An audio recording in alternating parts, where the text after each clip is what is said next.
Hello, hello. We're back with another TRX workout. This one being more lower body and core for focus. So we're gonna start with a warm-up with the TRX squat row. So your straps are gonna be at mid-level. You're gonna lean back into that plank, elbows in at the side. You're gonna back up a little bit, drop it down into the squat, rise up, and pull in, and from there out, just a nice flowing movement. Your abs zipped up, shoulders away from the ears, nice and smooth. So 30 seconds on that.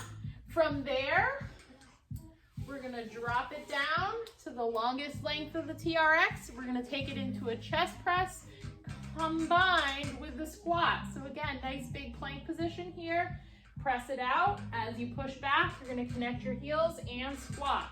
You're going to float forward as you come up, back and down. There's going to be a lot more flexion at the hips with this variation of the squat, which is not what we would do with dumbbells or a barbell. So if that feels weird, it's fine. And then for the final exercise in the warm-up, we're going to take it into a front squat with a little bit of a bunny hop to get the heart rate up just a little bit higher. So you're gonna load those straps right under your arms, nice and snug at your armpits, tension on the straps, back and down, and then hop, hop, down, hop, hop. So it's just a little mini hop, forward and back. Just like that for 30 seconds, all right? So that will get you warmed up. Do each of those exercises for 30 seconds, one time. From there, we have a 5-exercise circuit for the lower body and the core. You're gonna start with exercise 1, straps at mid-level. We're calling this our TRX functional range of motion squat. So your feet are gonna be a little bit wider, toes out, elbows under shoulders to start. You're gonna extend your arms a little bit, but there's still a bend. As you drop down as low as your body allows, pull forward just a little bit, and then rise up. So back, down. Notice how my shoulder blades are still flat on my back, they're not creeping out.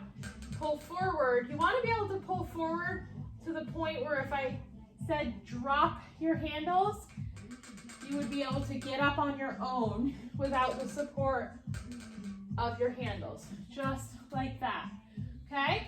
So you're gonna do that for 45 seconds. It's a great hip opener, great work for the glutes. From there, we're gonna take it into a lunge.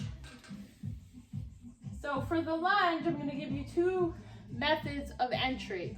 So you wanna go to 3/4 length with the straps, which means the handle is falling at the bottom of the kneecap or very top of the shin. If you're pretty mobile, flexible, agile, all of those things, you're gonna take both handles in one hand, and then the opposite foot is gonna come up, and you're gonna slide the feet in. From there, the hips are square, posture is tall, and you're gonna come back with the leg and bend the front leg, and then drive right up and through. This one can be difficult your first time or if you have balance issues. So if you need a little assist, something to put your hands on, a foam roller can be helpful, or just a lightweight stick or something just to get your bearings straight. Once you're done, 45 seconds, you're gonna take it off and switch it to the other side. So the other way you can do this is to come down to the floor and reach across to load. Bring that other free foot forward and then rise up. And then the same motion here. Notice my heel is pressed right into the handle. You want to flex the foot. All right? So I'm making it look easier than it probably will feel, but it just takes practice. And it is really important to take the handles in one hand and load them on the opposite side foot just to help prevent back injury. If you try to do it on the same foot, it can be a little bit more of a twinge on the back and throw off your stability. All right, so 45 seconds on each side. And then exercise 3 is going to be what we call the TRX crunch. If we were doing this on an exercise ball, we'd call it a tuck. So you're gonna load your feet in. That's one way to do it, on your knees. Flex your feet. And you're gonna have 2 options for this.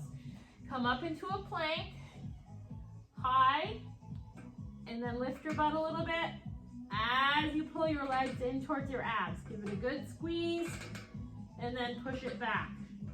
Shoulders away from the ears, shoulder blades stable. You can also do this from the forearm plank. Same method. Use whatever one feels best for you. 45 seconds is a long time, so if you need to stop and pause and then get restarted, by all means do that. I want to go through another way for you to enter the stirrups, and that is what we call the stinky sock method. So you're just kind of pulling up here like this, loading foot, loading foot. Notice how I'm crossing, and then you just flip over. All right, so that's another method if you don't want to reach behind you. All right.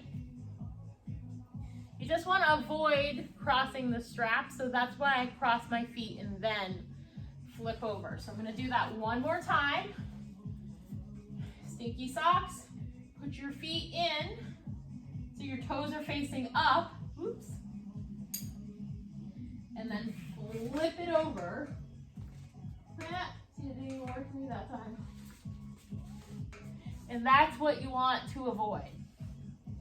Personally, I like the kneeling method and just sliding them on, but if you're not real flexible in your back, the stinky sock method is going to be much easier, and once you practice it, it flows really nicely. All right, so the last exercise is the hip press into a leg curl.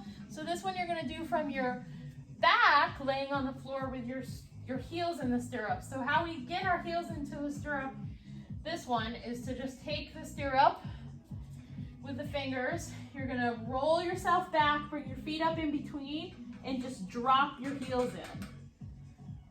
All right, from there you can press your arms in, your knees are bent, you're going to lift, out and in, down, up, out and in, down, up, out and in, down. Okay, so when I say down, I'm not coming all the way down, so you want to keep the muscles firing. You're not going to fully touch down to the carpet until you've completed all the time. So this one's going to be super intense on the hamstrings and perhaps on the calves too. So again, if it feels like too much, just take a break and then restart. You can also just do it as a leg curl, in and out the whole time, and skip the hip press part, where you can kind of interchange by the different workouts, okay? So that one is to for sure work that lower body and get some nice ab work, because every time we're working on the TRX, we're always using our core, and whenever we do something like the crunch, we're working our abs more directly, so it's definitely a full body hit with a lower body focus. Enjoy!